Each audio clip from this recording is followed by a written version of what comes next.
Hi, I'm Max Keiser. This is the Keiser Report. There's a common theme emerging. All roads are pointing to one culpable source of the catastrophe, BB. I'm not talking about Bridget Bardot, but Ben Bernanke. Stacy Herbert, please elaborate. Yes, Max. We're going to talk about the root cause of our financial catastrophe being the chairman of the Command and Control Federal Reserve Committee. Greece impact small for U.S. banks, Bernanke. So this is Ben Bernanke speaking to the press. He says, we have asked the banks to essentially do stress tests and ask, looking at all their positions, all their hedges, what would the effect on their capital be if Greece defaulted? The answer is that the effects are very small. All right, now this is going to be a recurring theme throughout this entire portion of our program, the fact that Ben Bernanke lies. I mean, this is the beginning of a lie because he doesn't mention the shadow banking system as it was described by former Prime Minister Gordon Brown. When he says that the effects are minimal, he's talking about the effects of what these banks report to regulators as being their balance sheet. But we know now, going back to 2008, that they simply don't report trillions of dollars of liabilities on their balance sheet, and then when these blow up, they claim that the market did it, we had no idea, and Bernanke knows this. That's why Bernanke, at the end of the day, because he's sheltering financial terrorists, he should be waterboarded. I mean, he actually says there that even looking at the hedges, that this will be a small, negligible impact of Greece defaulting. But we know from the Bank of International Settlements' recent release that there's $159 billion in credit default swaps written by U.S. banks against the European sovereign debt holdings of Greece, Ireland, and Spain, and Portugal. So again, he's lying. When he makes that statement in front of Congress, he is telling a gross lie that's causing incredible global financial damage. Again, I suggest waterboarding. Okay, well, let's look at this video here. And this is Jim Grant being interviewed on Bloomberg News. And he's asked about Ben Bernanke lying to the audience there about monetary policy and the causes of it. And he mentions the money markets. So the Fed has pushed interest rates to zero, right? It has flooded the system with dollar bills. Pity the poor saver who wants to get something, some little taste of interest income on his or her balance, so that they invest in money market mutual funds. The money market mutual funds, having nothing to do in this country because rates are zero, go to Europe. So money market mutual fund investors are taking quite ponderable risks for about a 0% return. They're yielding these funds are yielding a few basis points only. But to get those few basis points, these funds are crossing the Atlantic right smack dab in the middle of the European banking crisis to try to pick up some measure of yield. This is a prime example of the unintended consequences of this massive intervention by our central bank. That's right, and let's not forget that in 2008 there was a $5 trillion run on the money markets because they're totally exposed to this crisis. And as Jim Grant points out, the returns people are getting on their money markets are less than 0.1%. It's like trying to pick up nickels in front of a steamroller. Is that a good risk-reward ratio? No. Jim Grant also points out that it's the Fed who's forcing these 0% rates. He's penalizing savers, he says. So the Fed is the one forcing people to lend more than is necessary to other countries who can't. They're forcing them to be predatory lenders for a little tiny nickel in front of a steamroller, as you say. Right. The command and control concept is that the Fed is command and controlling interest rates and taking a position outside of the supply and demand of what people think is going on in America, free market capitalism. That's not what's going on. It's a command and control type economy of centrally planned bureaucrats like Bernanke.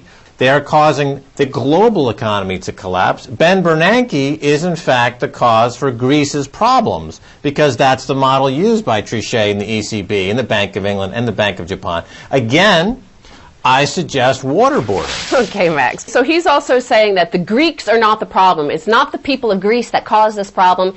It's the monetary system that is the principal agent. And the fact that this is true, you could see in the price of gold, he points to. So that takes me to the next headline. Greeks turn savings to gold, and Perth Mint silver coin sales surge to record on haven demand. So the Financial Times, this article points out, is reporting that Greek citizens are emptying savings accounts and buying gold as they brace themselves for the possibility of a sovereign default and a run on the banks. So sales of gold coins have soared in recent weeks as people are converting all their savings into gold. That's right, gold and silver. And, you know, we were in Athens recently. We're making a new documentary down there and had a chance to speak before thousands of people. And I've been on the national television in Athens and translated into Greek. And the message to the Greek people is clear: to buy gold and silver to protect yourself against the financial holocaust provokers like a Bernanke. Remember back to the occupation days in 1939. Greece was occupied. Now Greece is being reoccupied by Bernanke and his central banking holocaust provokers. Well, the one person interviewed in the Financial Times does say that he converted his entire savings to gold coins. He said, quote, "I keep them at home just like my grandmother did in the Second World War." So it is likened back to a global world war. But speaking of Holocaust, I guess the entire destruction of financial wealth, we have that in this next headline here, which also proves that Ben Bernanke is lying about the impact of a Greek default. Greek crisis could cost UK £336 billion. British exposure significantly underestimated. So the Bank of England alleges that, like Ben Bernanke, the UK banking system is just fine. The exposure to Greek debt is only £8 billion. But it has emerged that Britain could actually be hit with losses of £366 billion, which is equal to 24% of annual GDP. And this is based on complicated derivatives and insurance deals. Right. Again, Mervyn King is Ben Bernanke's counterpart in the UK. He should be waterboarded as well. He is lying. He's talking about the risks to the economy in the visible economy, not talking about the hologram economy of credit default swaps that go bust due to the fact that they're manufactured in a faulty way. Part of the problem is, you know, if you had tainted meat and it was making people sick, you'd go and you'd do something about it, and hopefully there would be some redress. If you're buying toys that are painted with lead paint and they're making children sick, you would have some redress. You would go to the manufacturer. Here the world is being flooded with faulty credit default swaps. These products don't work. They're completely incongruous with any notion of a capitalist system. They're used only to destroy as a weaponized financial instrument, as a credit default swap siege and blitz on these economy, causing financial holocaust as the result of this financial hologram. Well, let's talk more about debt. Let's go back to the U.S. because there's a hysterical video here. This is an ad for a guy named Mark Omaday. He's running for Congress for Nevada. As their debt grew, our fortune grew, and that is how our great empire rose again. Well, he already is too late to the party. That already the Chinese came in through Walmart 10, 15 years ago, buddy. Where have you been? He's talking about the U.S. debt being the cause of the wealth of China. But listen, isn't the U.S. doing the same thing to Europe? Aren't they occupying Greece at the moment in order that Greece doesn't default on their debt so that American bankers like Jamie Dimon and Lloyd Blankfein don't have to pay out on these insurance products that they haven't any reserves for? That's right. It's a cause and effect problem, and this is propaganda, as we see in this TV commercial. Just like the problems of Greece ultimately come from Bernanke's loose monetary policies and corrupt monetary policies. The problems with China, as America perceives them, that they are quote-unquote currency manipulators, is also the result of America's loose monetary policies. America has the world reserve currency, and there's huge benefits when having the world reserve currency. If your economy starts to collapse because you've abused your privileges for having the world reserve currency, don't blame people like China and Greece for your sins. But let's look at what the state of the United States is. It looks like a land war already. Scrapyards are the new pawn shops. So remember, everybody was saying, oh, gold and silver are going to sink because everybody's going to the pawn shop and cashing in all their family silverware and stuff like that. Well, apparently they've run out of that. Now people are going around snatching copper wires from electrical transformers, actually taking the entire transformer, risking death. Yeah, well, as folks rip up the copper, the zinc, and the lead is the basis for the infrastructure that is the platform upon which the economy is operating. Of course, to satisfy that problem, the Fed will do what? They'll increase the money supply, which of course will drive the prices of lead, copper, and zinc ever higher, which will incentivize people to rip more of it out of the ground. The other point here is, Max, that we're talking about, here's a congressman saying, oh, it's the Chinese who will invade us. And what do people do when they invade? What do nations do when they invade a country? They wipe out the infrastructure. We've seen the U.S. do that in Iraq. We see them doing it in Libya now. They wipe out the infrastructure. And what you're seeing here, a train derailed in Taunton, Massachusetts yesterday after thieves apparently used a blowtorch to steal two 8-foot, 900-pound chunks of solid steel track. So the American population themselves are at war because of Bernanke's crazy policies. Yes, Bernanke is incentivizing American citizens to rip up their own infrastructure. Yes. Now, is that treason? Yes, it is. Where should he be? Guantanamo. What should he be experiencing? And then one more headline here, because I know we're talking to somebody in the oil speculation market, an expert on oil speculation. French president compares speculators to mafia. Once again, it goes back to the top of the show. Ben Bernanke is the cause. He's the root cause. The central banks are the root cause of the financial chaos around the world. And here, Nicolas Sarkozy is saying that it's speculators who are the mafia, not the guy who is causing people to speculate on oil and other products. Yes, exactly. And the capo di capo ultimately is the Bank of International Settlements in Switzerland. They're at the head of the mafia family. And then the Fed and the New York Fed and the ECB and Bank of Japan and Bank of England are regional mafia captains. And their techniques are the same. They'll lend money you can't possibly pay back, and then we don't pay back. They steal everything you got, and then they crush you with rampant inflation in food and energy. Well, he blames financialization for bringing the world to the edge of a precipice.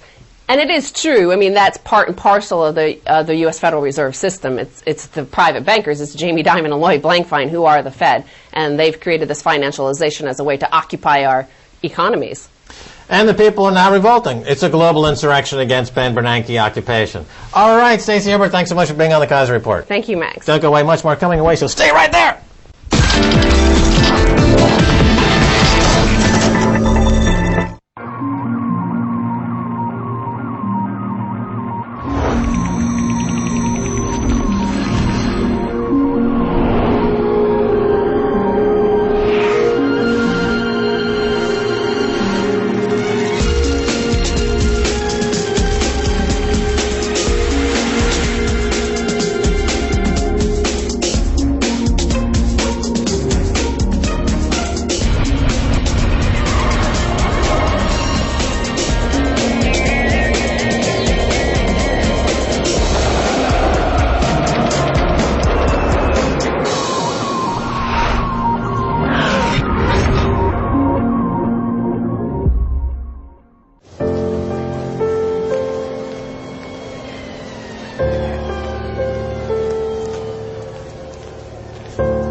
Life in Russia would be so much brighter if you knew more about someone from first impressions. Meetfriends.rt.com.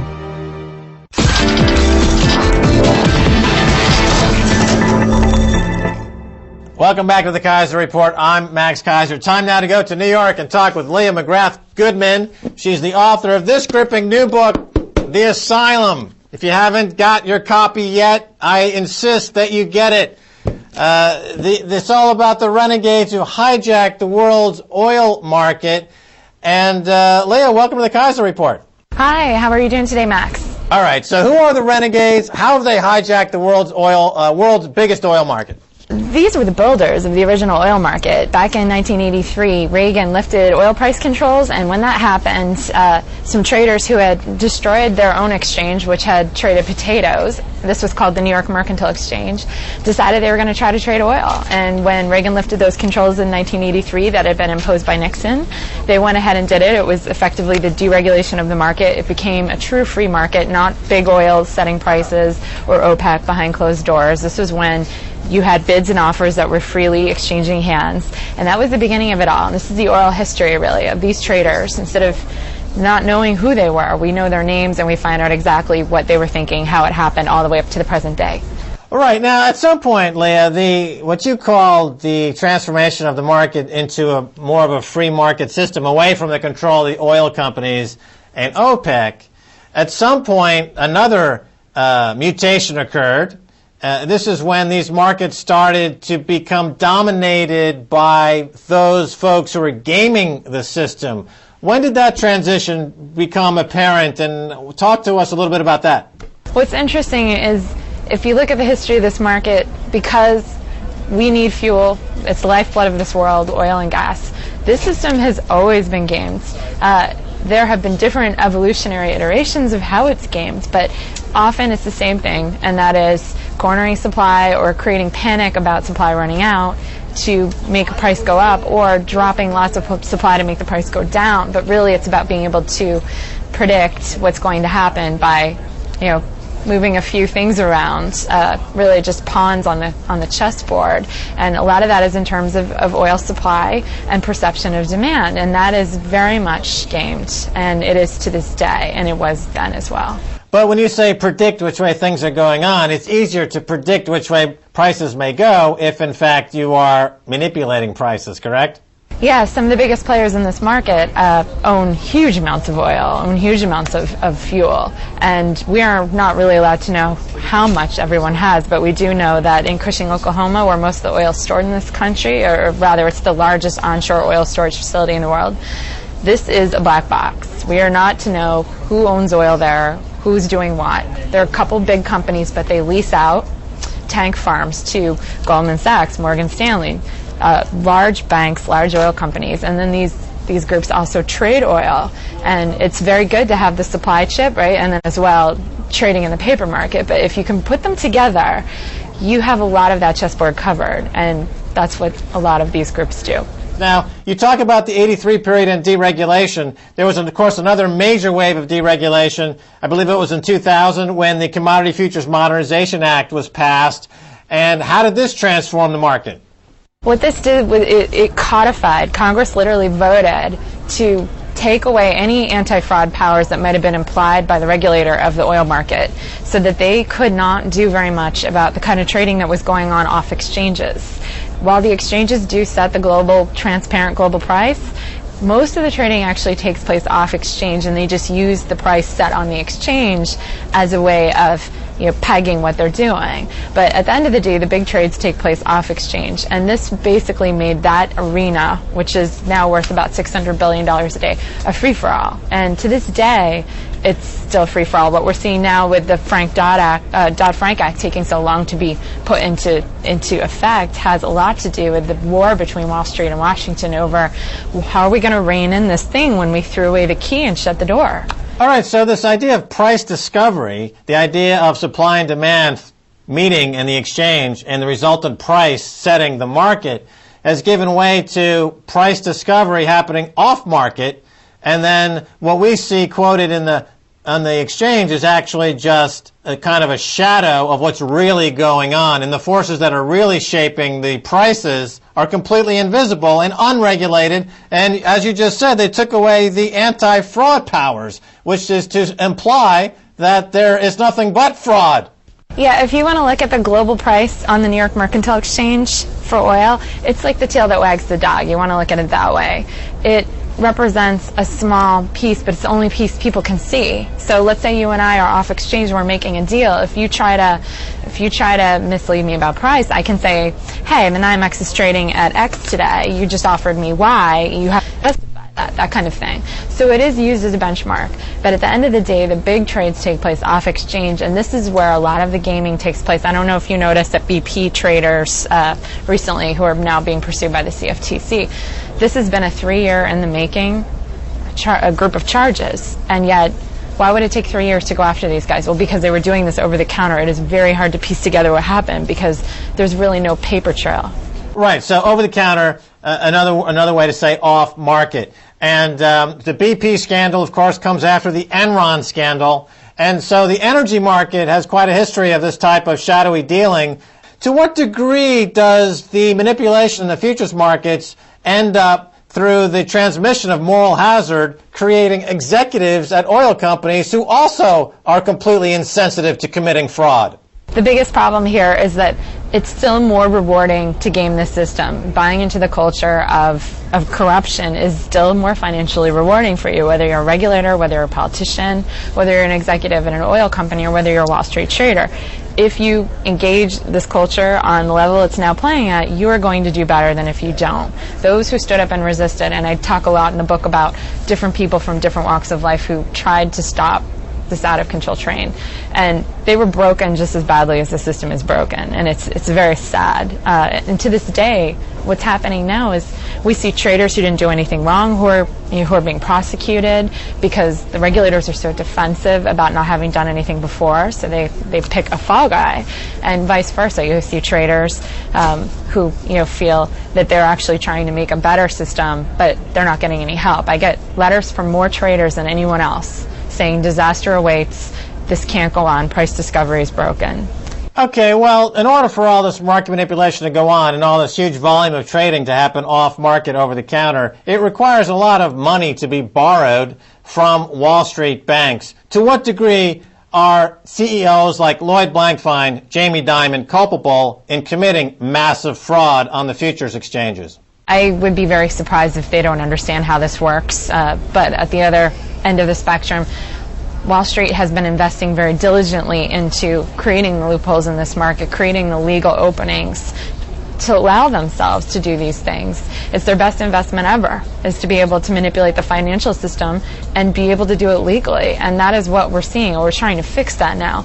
But when you've done this for decades, when this has been going on and if you look at the history since the Great Depression of the loosening of the rules and the chipping away of the regulations, it's a very long, sordid path that we're going to have to cross over again to fix it. And in the meantime, many people will try to present it as hurting business. And in a way, it is hurting business, but if business is corrupt, then should it be allowed to thrive? Well, let me ask the question this way. If you take a major Wall Street bank and you were to eliminate all the trading profits gleaned through corruption, what percentage of their profits would remain? Well, I guess it depends on how you define corruption. Unfortunately, a lot of things that might have been considered corrupt before the 1990s are no longer considered in our regulatory and legal system corrupt. Well, let's define corruption as a false price signal generated through market manipulation. We just agreed that most of the price signals coming out of the system are in fact false or corrupt. If the prices were to represent true supply and demand and not fake supply and demand, how much of profits would be impacted on these major Wall Street banks? Their profits would be impacted enormously if these rules were to change and to make it much more honest. And that is why you see this battle going on and on. That's why you see, when was our financial crisis, right? We start to see things happen in 2006. It came to a head in 2008. And here we are. It's going to be summer of 2011. And we haven't done anything that's made any material difference. And we're not going to. If we haven't now, we're not going to. Okay, there is one industry, however, that has done something. Just last year, Cantor Fitzgerald was going to launch box office futures contracts. They were shot down. The Motion Picture Association of America went to Washington and got Washington to outlaw box office futures contracts, correctly asserting that it would destroy their industry. So how come people who are being destroyed with the gas price manipulation, oil price manipulation, commodity price manipulation, can't get a lobbyist for them to go to Washington to save them from the financial terrorists? Well, it's a sad fact that the lobbyists are strongest for those who have money. And consumers aren't united enough and moneyed enough to fight this battle. So oil, gas, corn, soybeans, all that continue to be traded. Anything that we might need to eat or just to survive continue to be traded in the futures market, and the bar is very low. I mean, if you're a day trader in this market, you don't have to put any money down to trade, not a cent. And when you're talking about Hollywood, these are people who are very aware of the effects of futures on the price and the value of something. And you're going to see a lot more battles going on for those who are trying to commoditize things like movies, like box office receipts. We're going to see a lot more pushback because the cat's out of the bag that this is not fundamentally a good thing. How do you decide how speculators should be governed? That has to be a discussion we have, but certainly they need to be governed better. One last question. The flash crash in natural gas, 8% Yes. drop in seconds, is being blamed on high-frequency trading. Energy markets are now being co-opted by this new kid in town, high-frequency trading. What's happening here? Well, I guess we're seeing a lot of cases where the equipment is superior to the operator, but that being said, these systems have a great deal of power. I don't know if you remember in 2009, but there was a Russian-American computer programmer who was apprehended. You probably covered this, Max. And Goldman Sachs literally engaged in a manhunt. And the U.S. Assistant Attorney here in New York said Goldman systems can easily manipulate stock and commodities prices. And this trader had, or rather he was a quant, he was a programmer, he had taken some of the code and he had quit, and he was presumably starting a job somewhere else.